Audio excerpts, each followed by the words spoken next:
comparable a cómo hacemos la historia clínica, que era como lo hablábamos en la anterior charla. Como tal, siempre tenemos que identificar un problema o buscar en qué vamos a guiar nuestra parte de investigación o metodología de la investigación.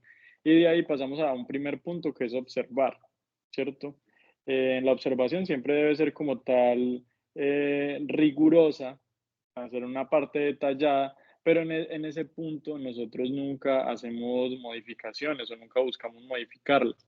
Simplemente lo que hacemos es la recolección, pues así como a grandes rasgos. Después de que tenemos esa parte de observacional, lo que se debe hacer es elaborar una hipótesis. O sea, nosotros tenemos que plantear qué es lo que puede estar pasando que nos esté causando alguna alteración en la salud o alguna alteración en el estado, porque simplemente no puede ser enfermedad o salud, sino en el estado que tenga una población o una persona, ¿cierto?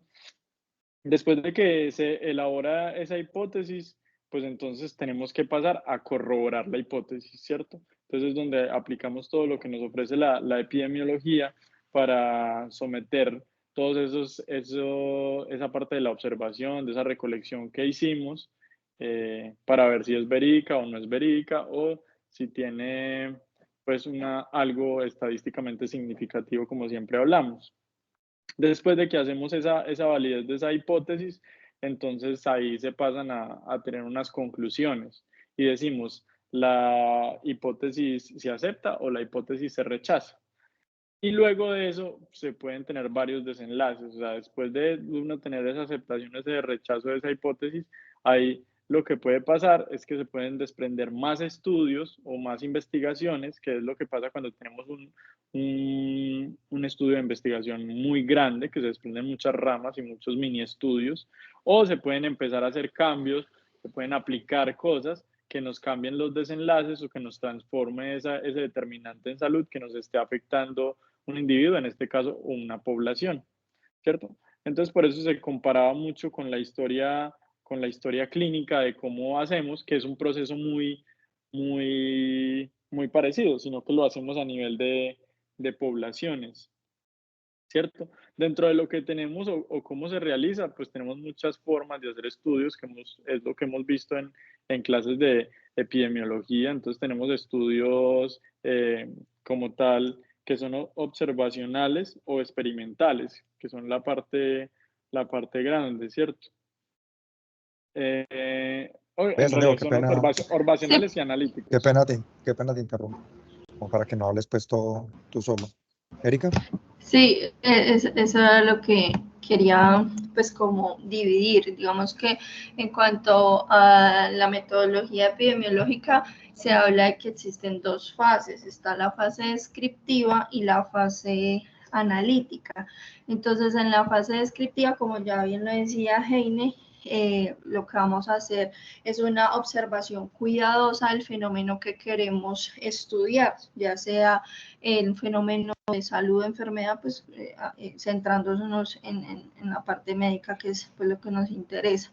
En esa fase descriptiva, pues vamos a tener diferentes variables epidemiológicas y esas variables pueden ser de tiempo, lugar y de persona. Entonces hay que ser claros en cuanto a qué variables son las que vamos a incluir dentro del estudio y pues entonces en las variables de tiempo pues podemos incluir desde horas, meses, años, las tendencias, variables de lugar por zona rural, urbana, persona, los atributos biológicos de la persona, sea hombre, mujer, la edad, la etnia, el nivel de estudio socioeconómico, el estado civil. Entonces, digamos que en esa fase, como lo estaba diciendo Heine, lo que vamos a hacer es esa observación de nuestro fenómeno y va a ser la proveedora de las hipótesis, o sea, teniendo en cuenta esa observación que hemos hecho, pues se pueden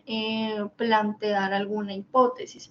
Y ya en la segunda fase de la metodología, pues sí se hablaría de una epidemiología o una fase analítica, en la cual ya no solo vamos a tener esa observación y esa recolección de datos y las vamos a plasmar, sino que vamos a hacer pues ese estudio de esas variables, si se relacionan, si no se relacionan, si son significativamente, si hay una relación pues significativamente estadística, bueno, que pueda explicar la correlación entre estas. Entonces ya ahí sí se pueden desprender esos estudios que nos ayudan en el diseño de una investigación analítica, que no sé si alguien quiere decir los estudios. Sí, entonces es básicamente eso. No, Bueno. que yo tenía otra cosita ahí como para complementar antes de que nos metamos con lo de los estudios.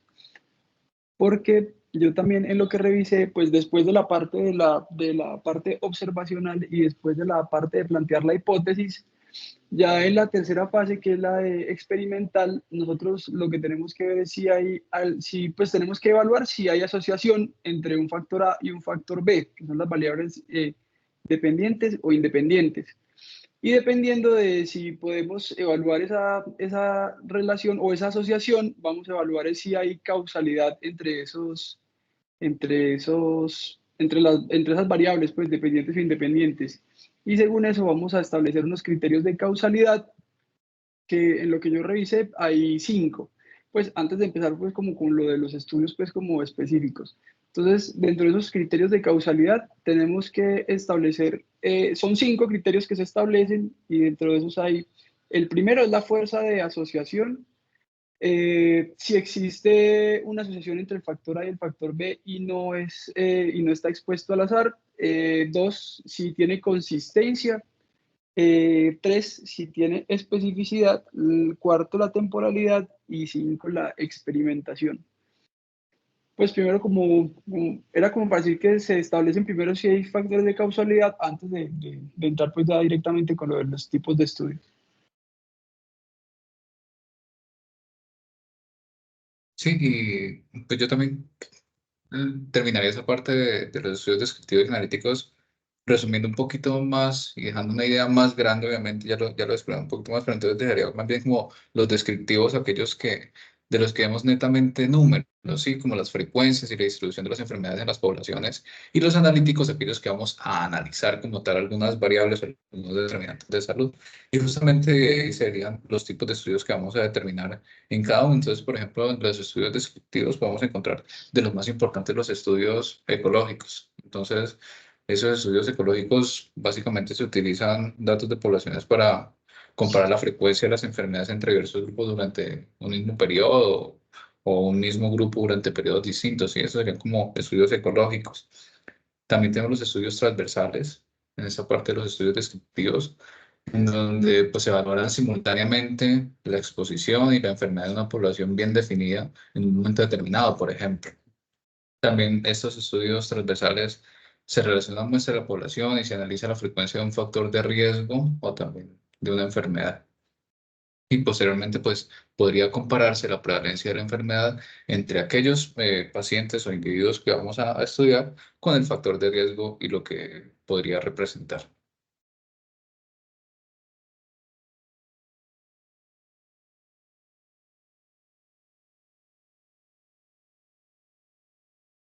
¿Me están escuchando, perdón?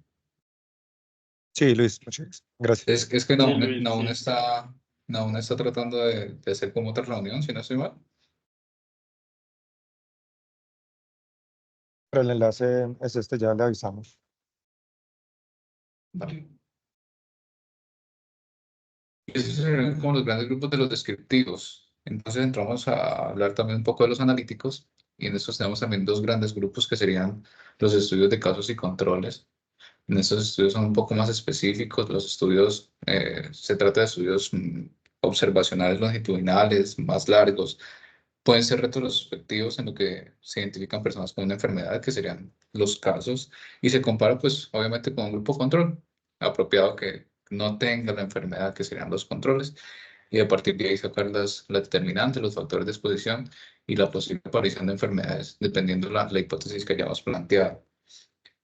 Y posteriormente tenemos los estudios de cohort, que sería como el segundo grupo más grande de los analíticos. En este estudio los individuos pues, se clasifican en dos grupos, que serían los cohortes, en función de la presencia o ausencia de exposición a un factor. En el momento de esa clasificación todos están libres de la enfermedad de interés y son seguidos durante un periodo de tiempo para ir observando la frecuencia de aparición del fenómeno de interés y a partir de ir sacando las conclusiones de las hipótesis. Entonces, si alguien más quiere preguntar.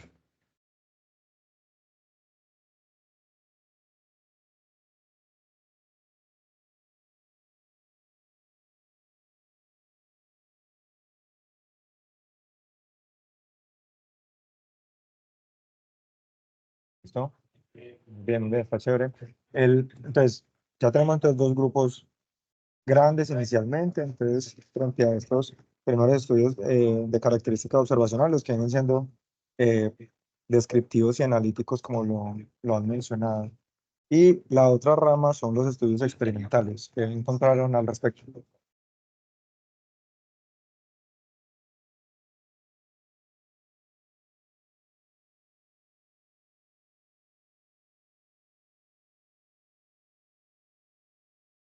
Los estudios experimentales son esos estudios que pueden ser a la vez no aleatorios y también antes o después.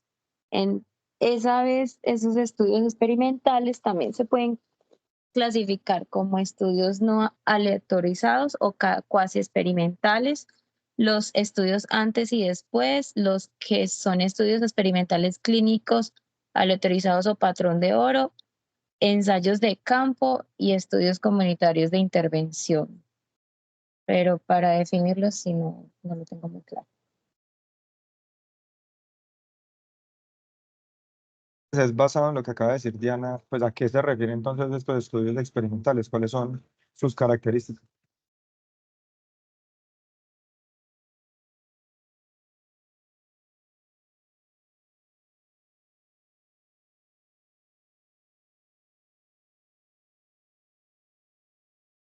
O sea, en los estudios experimentales la característica principal es que sí va a haber la manipulación de una variable, o sea, sí va a haber por parte del investigador, no va a ser simplemente un observador, sino que sí va a haber una participación de externa del fenómeno pues que nosotros estamos estudiando. Entonces, digamos que lo más importante ahí es eso, que ya el investigador sí va a afectar una de las variables que está estudiando. Y que se estudia antes y después.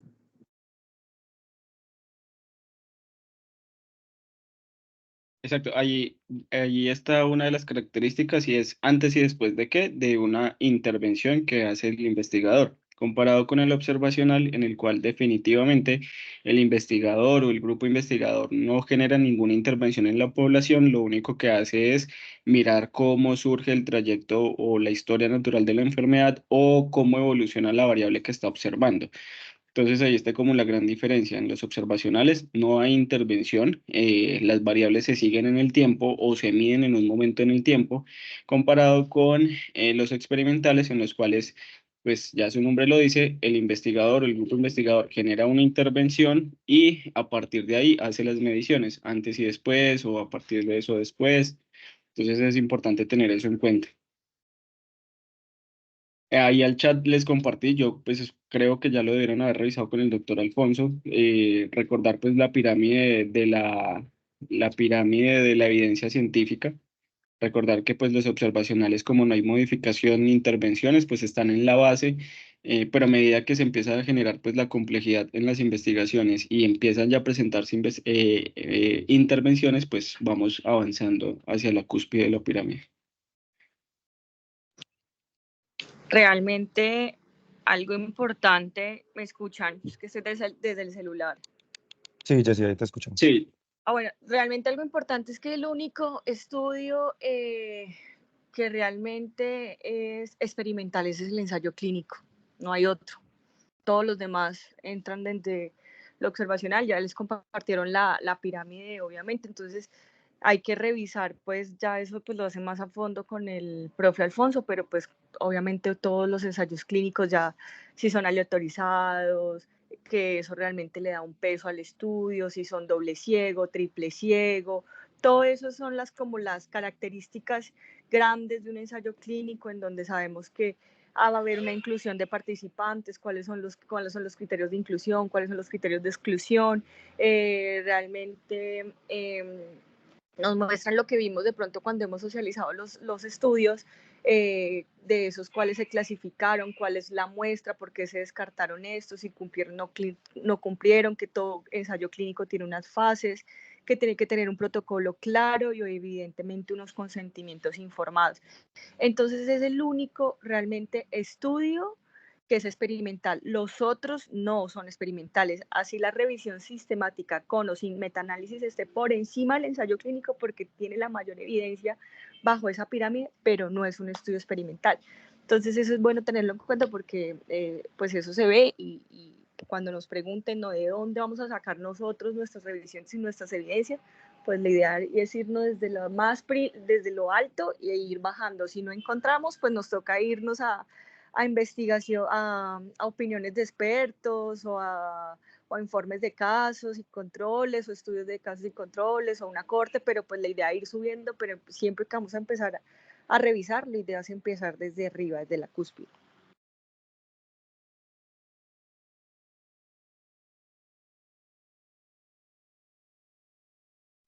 Ahí también les adjunté al chat de las principales variables estadísticas y la clasificación por los tipos de variables. De igual manera, con el propio Alfonso yo lo recalca mucho, lo marca mucho, principalmente los primeros meses. Entonces yo creo que ya pues lo entienden claro. De igual manera, eso también les va a salir en el examen con él. Yo creo que eso les va a servir bastante.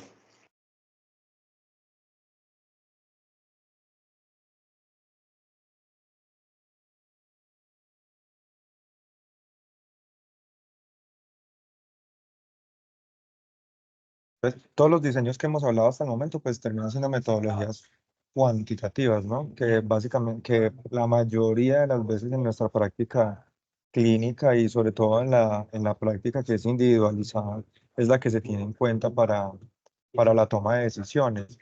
Pero hay otra parte de la investigación o de la epidemiología que es la parte cualitativa, que ahí pues hay en uno pues, de los gráficos están pues como los tipos de estudios, los subtipos y demás, que han encontrado, que saben o que han podido leer sobre las investigaciones cualitativas.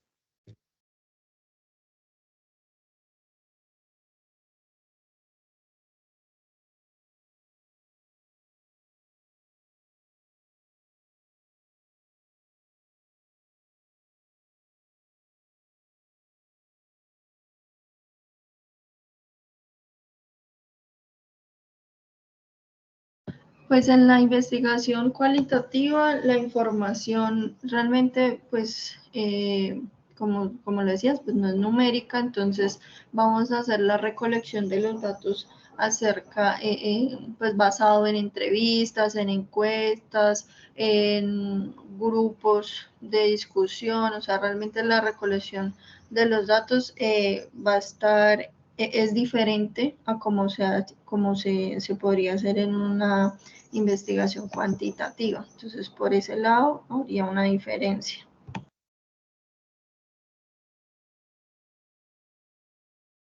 Y aclarar que pueden ser nominales u ordinarias también, eso es muy importante.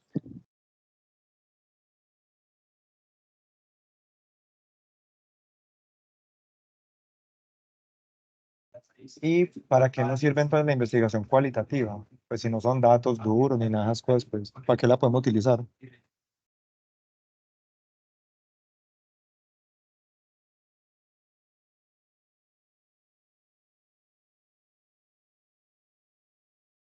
Juanpa, no te escuché, ¿qué dijiste?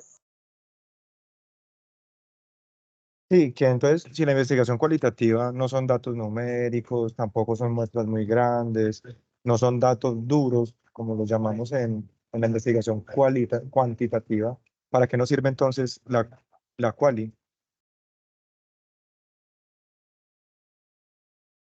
Pues en realidad la parte de medicina también tiene que ver mucho con lo social. En realidad la investigación cualitativa se utiliza más que todo en las ciencias sociales, pero pues nosotros también tenemos publicaciones de estudios de casos clínicos, de experiencias personales, que muchas veces sirve como para enriquecer esa parte y también para guiarnos, ¿no? Guiarnos en casos que no conocemos o enfermedades que no conocemos que salen o que se reportan ocasionalmente para, sí, para ayudarnos en toda esta parte. Y la parte social, eh, más que todo como para relación médico-paciente, para lo que vemos en las poblaciones y como la cultura que utilizan, ¿sí? La parte más que todo cultural, como para basarnos en las poblaciones.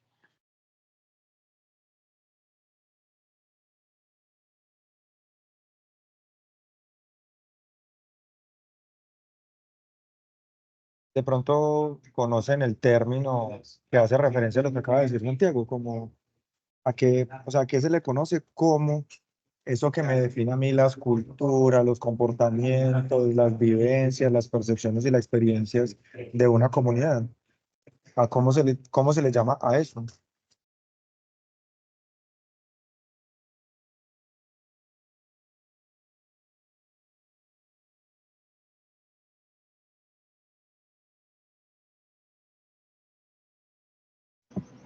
No es la cosmovisión. Tiene que ver, es la fenomenología. Dentro de la fenomenología está el tema de la cosmovisión, porque no solamente es cómo es el entendimiento, pues, como el medio de la comunidad, sino todo lo que está alrededor que trata de explicar su comportamiento. Como decía Santiago, parte de la importancia en nosotros de los estudios cualitativos es comprender o tratar de entender qué hace que una comunidad tenga unas características particulares. Mm, No sé si los muchachos que están con nosotros en la Florida han empezado a notar cómo es el comportamiento, pues, de los mismos estudiantes, cómo interactúan, y eso de alguna forma empieza a reflejar el contexto social en el que ellos están. Uno de los tipos de investigación cualitativa es la acción participativa, en la que el investigador se mete a la comunidad y ve cómo ellos están. No es propiamente lo que estamos haciendo en el Colegio de la Florida, porque para la participación en acción uno tiene que ir a vivir con la comunidad y hacer parte de la comunidad y hacer algo, pues, como de intervención en términos de poder hablar y conocer al resto de personas, pero es un acercamiento en el que podemos vivenciar un poco parte de la realidad de esos pacientes. Em, y finalmente, creo que es uno de los temas que viene más adelante, y es cómo llevo todas estas herramientas y estas metodologías finalmente al estudio de las comunidades, porque también es parte, pues, de nuestro fuerte desde la medicina familiar, es entender, ¿cierto? O tratar de entender cómo está una población frente a su término, a la relación salud-enfermedad.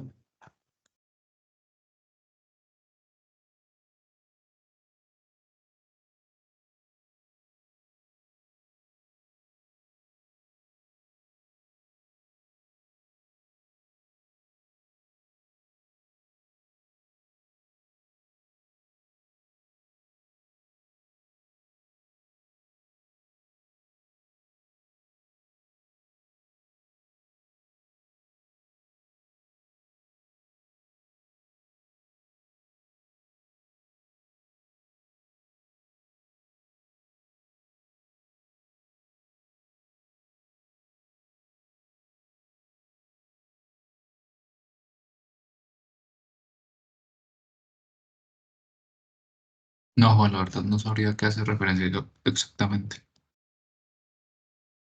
Juan, ¿cuál fue la pregunta? Qué pena, no te escuché. En general, la pregunta es cómo lo que acabamos de hablar, ¿cierto? Estos métodos en investigación se pueden traducir a las actividades en comunidad. Es como la pregunta puntual. Pues, o sea, ahí podemos hacer recolección de datos tanto cuantitativos como cualitativos. Digamos que sobre todo, pues como estamos ante fenómenos sociales y demás, que es lo que por lo general estamos tratando de intervenir en comunidad, sería más desde el área precisamente cualitativa. Entonces, lo que hablábamos de la recolección, pues a través de las encuestas, a través de los grupos y demás. Y pues también ahí podemos hacer uso también de las herramientas de medicina familiar, de esos instrumentos que también nos ayudan pues a obtener más información de tanto del individuo como de su entorno y de su familia.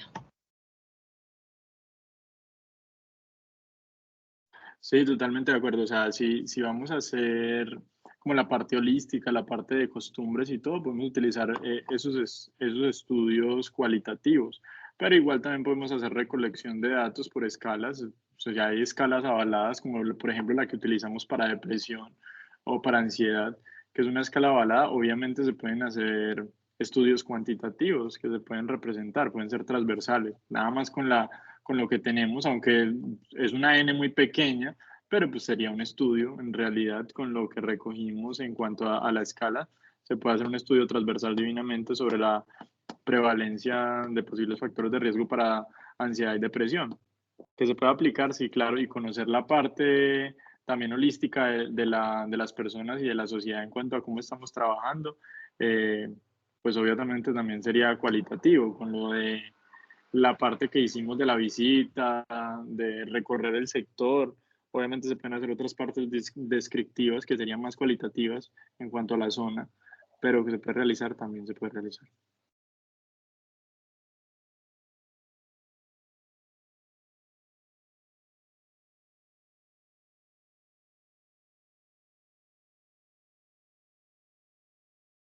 ¿Alguien más tiene algún comentario?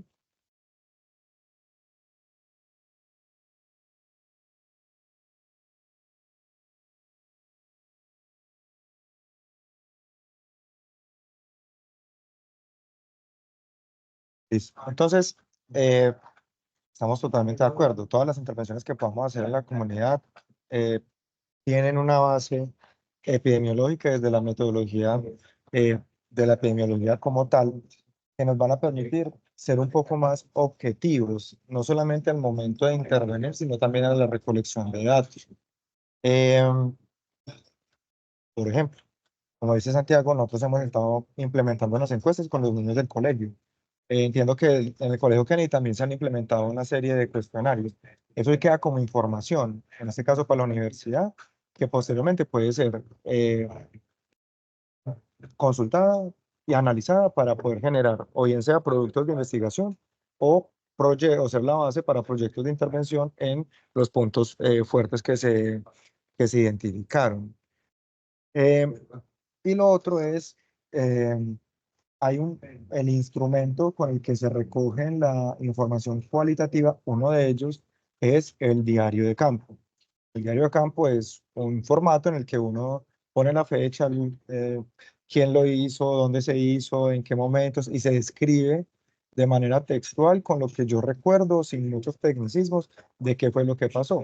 Porque posteriormente a eso yo puedo ir, buscar eso y hacer un análisis desde la palabra, porque, bueno, eso en investigación cualitativa son las unidades de análisis, para identificar qué fue lo que yo más viví, o lo que yo más vivencié en esa actividad en la comunidad. Por eso, eh, por ejemplo, también nosotros cuando vamos a comunidad, la idea es después de cada intervención o después de cada sesión, tratamos de dejar un informe, más o menos con eso, con lo que se vivió, cosa que después eso sirva para algo. Y les dejo acá de una vez cuña, y es, la idea es que cuando, cuando estemos hablando de estudios en comunidad y de las estrategias para el estudio de la comunidad, se hable específicamente de un instrumento que se llama la ficha familiar. La ficha familiar es un instrumento de la sociología y la antropología que nosotros desde la medicina familiar y en especial desde la salud pública y medicina comunitaria lo utilizamos para recoger datos, para tener información y a partir de ahí generar análisis de comportamientos en familia y en comunidades. Entonces, ficha familiar. Incluso Nosotros tenemos por ahí una que la estamos intentando pues como adaptar para nuestro uso de la misma universidad, se las voy a compartir. Y lo otro es una cosa que se llama atención primaria orientada a comunidades o APOC, para que también le peguen la buscadita, para que en esas sesiones podamos hablar justamente de eso, porque es una forma de pensar en actuar o en generar planes de acción en la comunidad, ¿cierto? Hay muchas otras estrategias, árbol de problema y soluciones, árbol de problema y soluciones, análisis de datos de unidades de salud, ¿cierto? Eso, como les menciono, es el ideal es que lo podamos hablar y tratar en las sesiones siguientes. Bueno, no, yo creo que le podemos dar un repaso bueno al tema. No sé si quieren agregar algo más o si alguno tiene alguna pregunta o alguna duda de lo que acabamos de repasar. A mí me queda la duda con los cuasi experimentales y experimentales.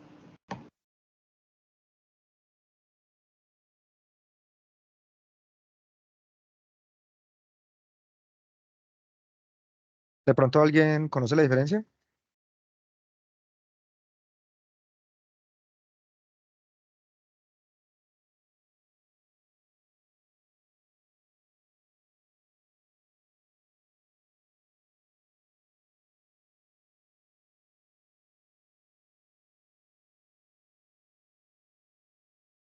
Entonces, la principal diferencia entre unos y los otros es el tema del control, aleatorización y cegamiento. ¿Listo?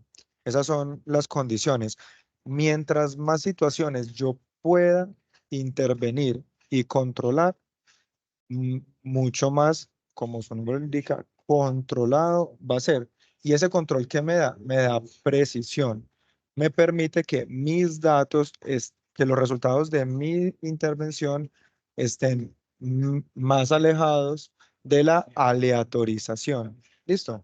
Entonces, en mi diseño de estudio, cuando yo puedo generar todo eso, ¿cierto? Controlar las variables que están alrededor de mi variable dependiente. Tener mecanismos de aleatorización de los individuos a los que voy a pasar a intervenir, que dentro de los métodos pues, de aleatorización, esos pues también los ven con el doctor Alfonso, pero están los que son manuales, automáticos o por software, ¿cierto? Para saber qué pacientes van o no a cada una de las intervenciones. Y el tema del cegamiento, recuerden que puede ser sin cegamiento, ciego, doble ciego y triple ciego, en el que mientras menos como intervención haya por parte como de las percepciones o es que no son principios, de las percepciones frente a una intervención que tenga el que recolecta los datos, bien sea un médico, un técnico, un personal de laboratorio y demás, pues se evita mucho más como la aparición de que el resultado esté relacionado con el azar. Y lo otro es que mayor sea todo este tema del control, mis datos pueden ser mucho más o más fácilmente replicables, pueden tener una validación interna, es decir, hacia mi población más fiable y una validación externa, es decir, hacia poblaciones similares a las que, similares a las que investigué, también mucho más fiables. No sé si quedó más o menos claro o si alguno tiene otro concepto, un concepto adicional.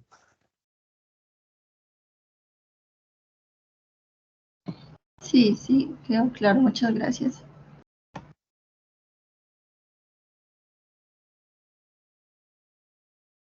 Bueno, muchachos, si nadie más tiene pregunta, entonces podemos dar por terminada la sesión del día de hoy. Recuerden que la idea es que puedan generar el informe de esta y les quería preguntar.